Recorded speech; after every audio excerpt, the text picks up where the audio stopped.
What's happening, everybody? On today's show, a former Alabama assistant is heading to the NFL. Tennessee lands a five-star quarterback. And what is going on with the Aggies over at College Station? Good things happening for Mike Elko. Locked On SEC starts right now. You are Locked On SEC, your daily podcast on the Southeastern Conference. Part of the Locked On Podcast Network, your team every day.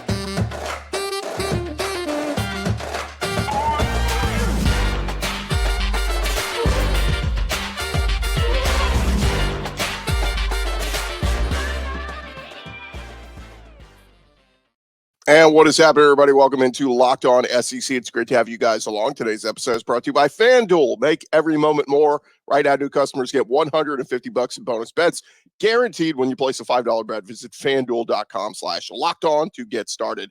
I'm Chris Gordy. Thanks for making Locked On SEC your first listen every day. Shout out to our everydayers. We're free and available wherever you get your podcasts and on YouTube, part of the Locked On Podcast Network, covering your team every day. All right, we got plenty to discuss, plenty to jump into, so let's go around the conference. Boots out to the right. Takes the handoff. What a catch! Around the conference. And we start over at Alabama as remnants of the Nick Sabin regime kind of taking shape. As it was reported yesterday, Tommy Rees is heading back to the NFL. Of course, the guy that Nick Sabin brought in to be his offensive coordinator a year ago, not sticking around in college, and certainly not staying on Kalen DeBoer's staff, as it is a new day in Tuscaloosa, and they are turning the page. But the Cleveland Browns working to add Tommy Rees to their staff. As of this reporting, the exact title was not set as to what title he would have, but according to another report, he would be coaching tight ends and be involved in the passing scheme for the Cleveland Browns. Of course, Rees joined Alabama in February of last year as OC and QB's coach, and Kalen DeBoer said, not keeping you here. But under Tommy Rees, Bama finished fourth in the SEC in scoring offense, 34 points per game. Bama was number 19 nationally in the ESPN FPI efficiency rankings. That was fifth in the SEC. Now, Rees was reported to be a potential candidate for the head coaching job. He will turn 32 in May, but Bama opted for Kalen DeBoer, somebody with a lot more experience and track record. Now, as for other things happening at Alabama, Tyler Booker, one of their offensive linemen, made an appearance on the next round over there in Alabama this week and talked about being ready for the new Kalen DeBoer-led Crimson Tide. And Booker said it's really a next man up mentality.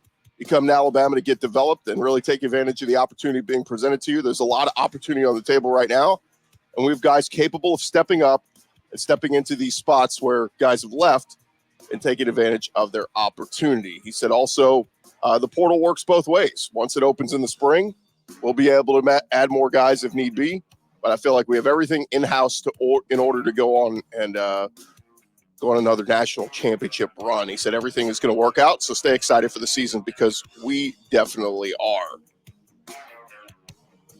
Joel Klatt, of course, Fox Sports, he does weekly college football podcast and show talking all things college football. And on his show this week, he was talking about the different reactions to Alabama. Of course, the mass exodus in the last 2 weeks of a lot of guys jumping ship, hitting the transfer portal, decommitments from recruits, that sort of thing. And Joel Klatt said, look, the problem is that I don't know if you Tide fans have really gravitated towards this and actually grasped what all this means.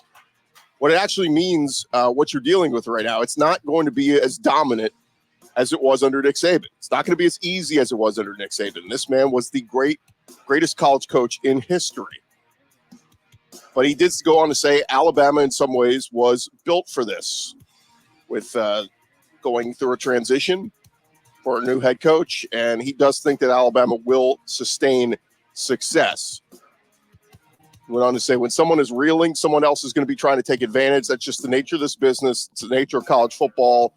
But went on to talk about Ohio State stepping in and taking a couple of big-time Alabama players, including Caleb Downs. And he went on to say the program took advantage of the situation. So what was Alabama's loss? In particular, Caleb Downs and Julian Sayin was Ohio State's gain. So we'll see how that all plays out. A couple more tidbits here. Paul Finebaum was on with Cole Kublik and Greg McElroy over there on Jocks FM on Monday, and he talked about the situation in Alabama. He said, look, it's always alarming when you see marquee players walk out, and it would be difficult to find a bigger name than Caleb Downs or even Julian Sand. He said, I understand the reaction. The problem, I think, with making rash generalizations is this. We're in the middle of this. Nobody knows exactly how it's going to land, really how this roster is going to look next season. He said, we're barely 8, 9, 10 days into this process. I think anybody who wants to declare anything, concrete is simply not using enough data. Finebaum also went on the Richard Deitch Sports Media podcast and talked about the future for Nick Sabin and said that certainly College Game Day and ESPN as a game analyst, studio analyst could still be in play. Finebaum said he's always been fascinated by being parts of those things. And in the million times I've asked him about retirement, he's always said, I've been a part of a team my whole life. And I'll leave it to the critics to decide whether being on the game day set is part of being a team, part of the team or not.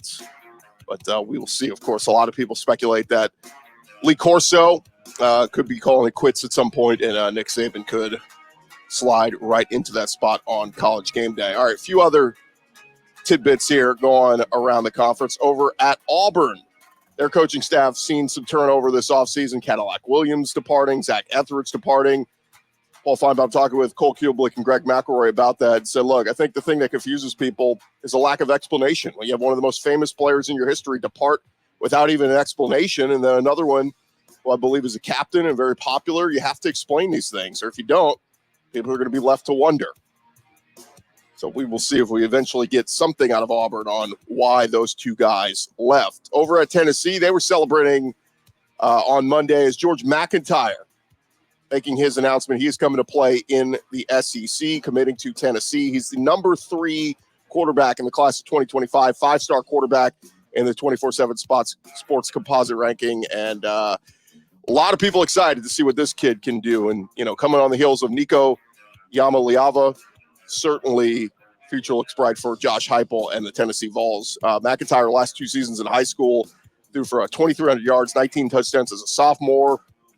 Big arm, above average athleticism, and threw for 3,200 yards and 28 touchdowns as a junior. So a lot of people excited about that. Over at Texas A&M, RC Slocum stepping back into the interim AD role. School president announced on Monday he will be the school's interim AD while they conduct a search to replace Ross Bjork. Of course, Coach Slocum, been a champion for A&M on and off the field for more than 50 years, Welsh said in a press release. So familiar face there stepping in and helping keep the ship afloat. Also, Mike Elko filling out his coaching staff, bringing in Jordan Peterson back to Aggie land, former DB, going to be the Aggies DB's coach and co-DC. So shout out to Jordan Peterson coming back to Aggie land. Also, A&M adding to their 2024 class, Robert Bordone, offensive lineman from the state of Tennessee, 6'6", 292 pounds. Rated a 3-star, number 43 offensive tackle, number 12 player from the state of Tennessee. We'll talk with Andrew Stefaniak about that in just a second. A couple more notes here over at Vandy. They have fired, according to report, running backs coach Jaden Everett. So we'll see what changes they make. They're not good enough running the football last year at Vanderbilt. And a quick note on Florida. ESPN has SEC rights exclusively beginning this coming season.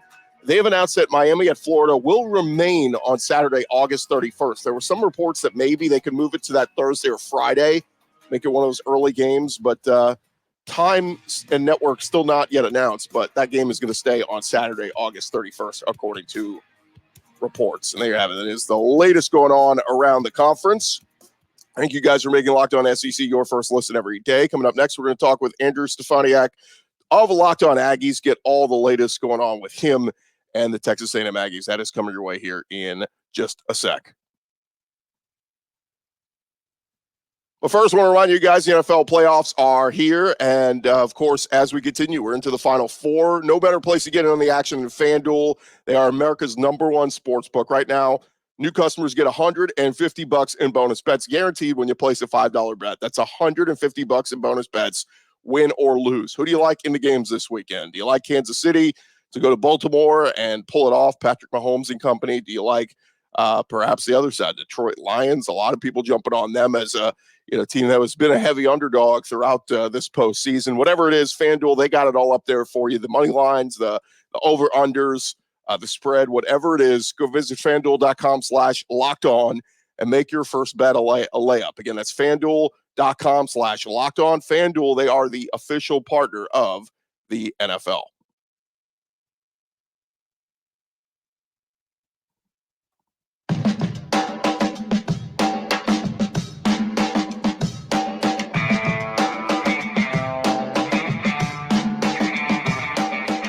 Rolling along here, Locked On SEC, and as we transition into it, welcome in our buddy Andrew Stefaniak, host of Locked On Aggies, to talk all about the what the Aggies have been having going on this offseason. Andrew, first off, welcome in, man. How are you?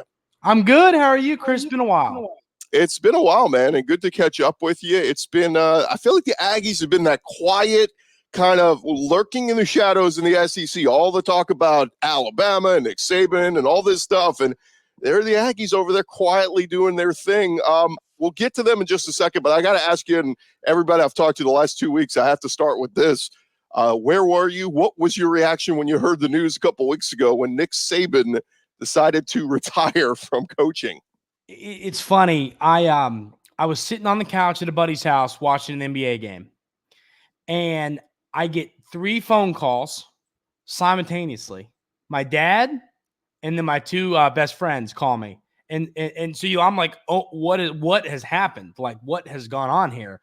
And I answer my dad first because, I make sure. And he goes, did you see it? I'm like, no, what is happening? Everyone's calling me. Is there something headed at the United States? What is going on? And he goes, Nick Sabin retired. And I go, no way. It's still setting in. I'm 23 years old. I've grown up with college football and Nick Sabin and Alabama in the dynasty. It feels weird. It really does feel weird. It's interesting. I've talked about this on the show, but we were at the Bear Bryant Awards, and we were interviewing Eli Drinkwitz, Missouri head coach, when the news came out. He found out while we were interviewing him, and I'll be honest, there was maybe a little smile came across his face. He did say all the right things. He said, look, they'll lose a legend like that. It's always, shocking and that sort of thing. But I got a feeling a lot of folks across the SEC, and particularly Mike Elko, I think, in Aggie land, probably had a little cocktail that night to celebrate, because the road to winning a championship, or at least winning the SEC, gets a little bit easier. It's not to say Kalen DeBoer can't be successful, but getting the greatest coach of all time out of the conference was a win for everyone else. Exactly. Nick Saban's a legend. Obviously, there's no reason to even bring it up. We all know it, but yes, all SEC fan bases, I think, can sit here and agree it doesn't hurt to not have Nick Sabin running the dynasty at Alabama anymore. And, I think DeBoer can do a good job at Bama. I do, but look at the fallout we've already seen. So, is Bama going to be what Bama has been since Nick Sabin got there? I think eventually, but, I think there's going to be a little bit of a transition period for DeBoer, and you could see Alabama not be Alabama for a couple of years.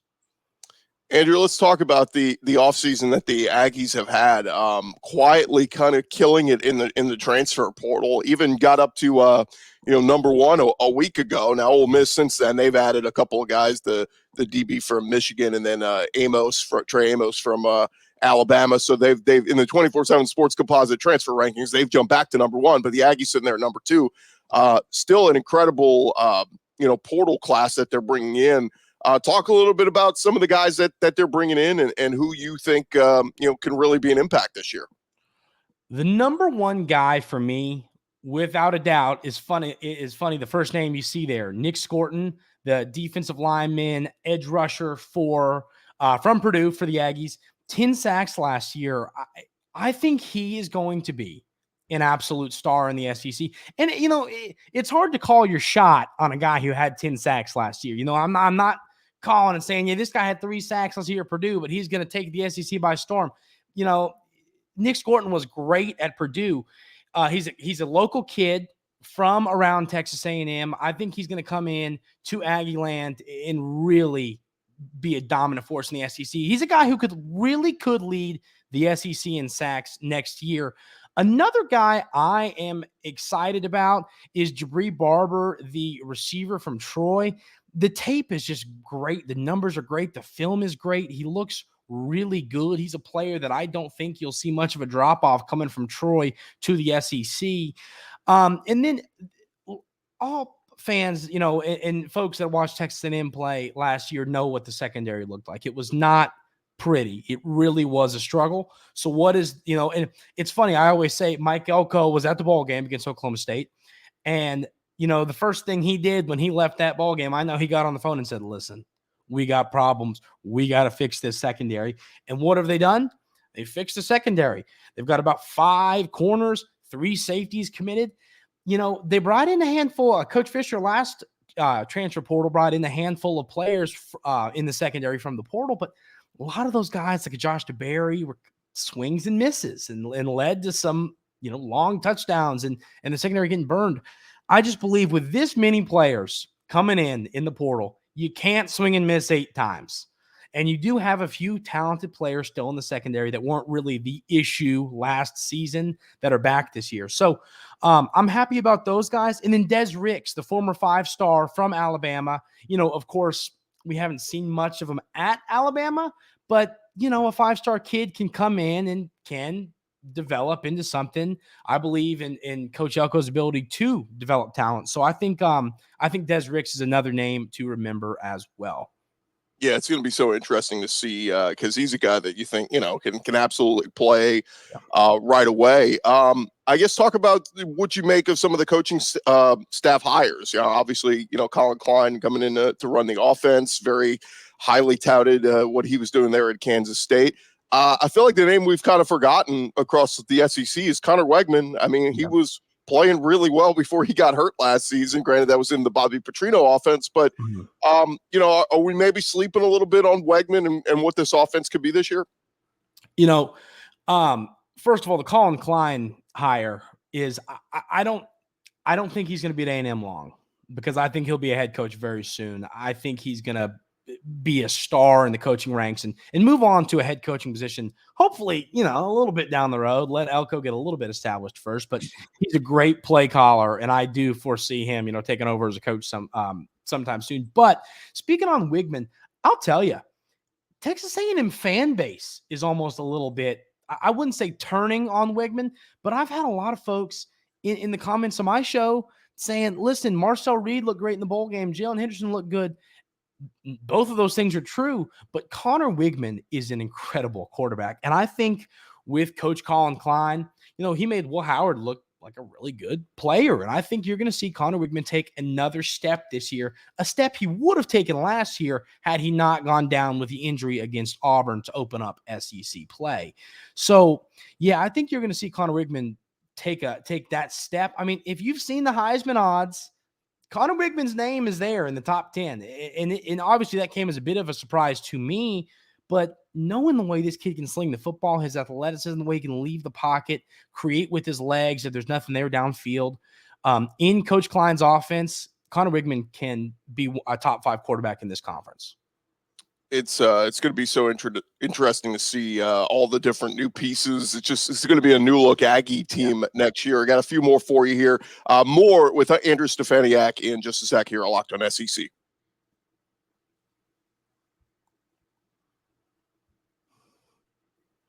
Continue our conversation with Andrew Stefaniak, host of Locked On Aggies, talking all things Texas A&M. And Andrew, I want to talk a little bit about the defense, because defense was kind of a strength for the Aggies last year. DJ Durkin did a pretty good job the last couple seasons defensively up front. But some good news a couple of days ago is, Shamar Turner announced that he is coming back.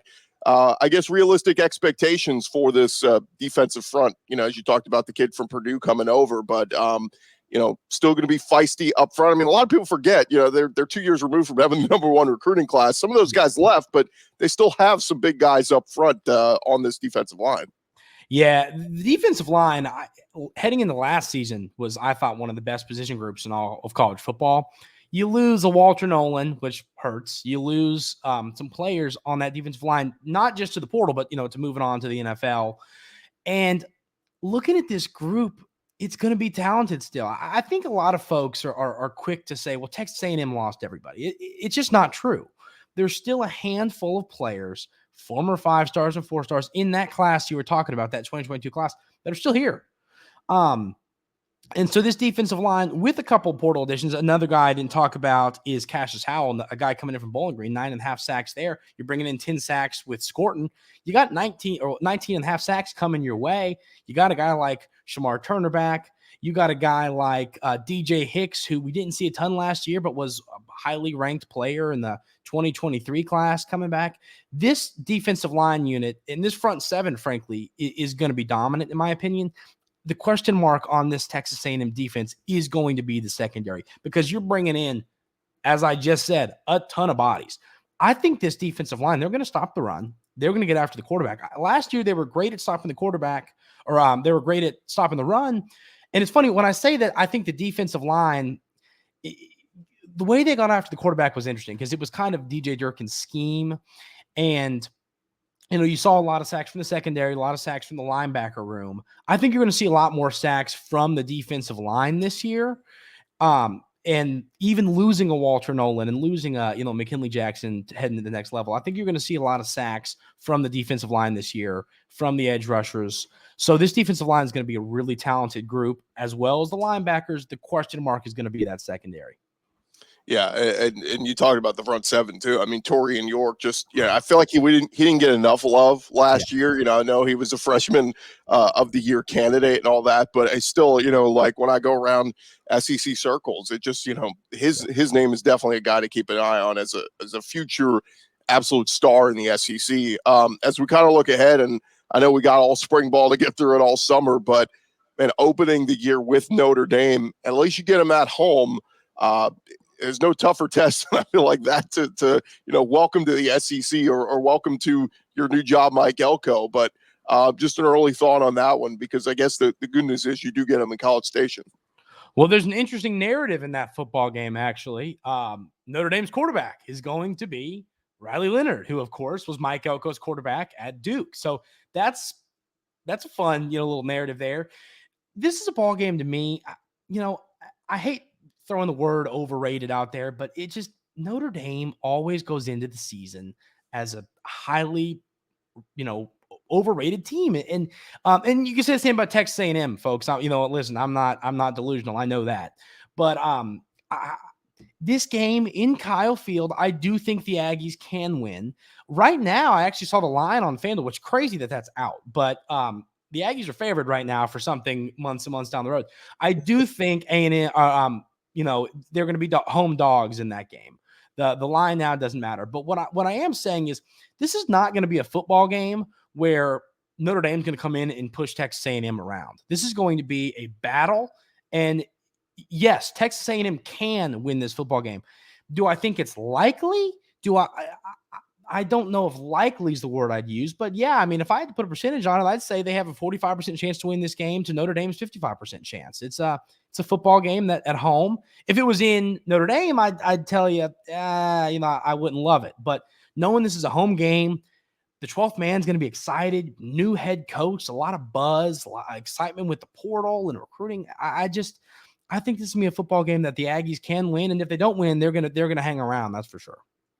Outside of Notre Dame, the rest of the non-conference is McNeese, Bowling Green, and New Mexico State. But look, if you're an Aggie fan, you got to love how the schedule sets up. Obviously, you're going to get Texas, and that's going to be huge to bring back that rivalry. But look at the schedule, Andrew. What stands out to me is no Alabama for the first time since being in the SEC. No Ole Miss, who, figures to be one of the best teams in the SEC this year. No Oklahoma. So the schedule does set up well. I'm looking at the 4 road trips at Florida, at Mississippi State, at South Carolina, and at Auburn. Those are all 4 winnable road games. And then, your 2 toughest games, LSU and Texas, you get at home. You've won the last couple against LSU and College Station. And, of course, the rivalry game against the Longhorns coming back is going to be the hottest ticket in college football next year. But I look at that schedule and say, man, that is a navigatable schedule for year one of Mike Elko. I mean, I would say, 8-4 at minimum, I think is very feasible there. I live by the life rule of at least you're not Florida, because that is, look at that. I tell people, look at that schedule if you haven't already. But, to speak on Texas A&M schedule, it's so manageable. It's the polar opposite of last year. Last year, Texas A&M's tough games were on the road, and they got the easier opponents at Kyle Field.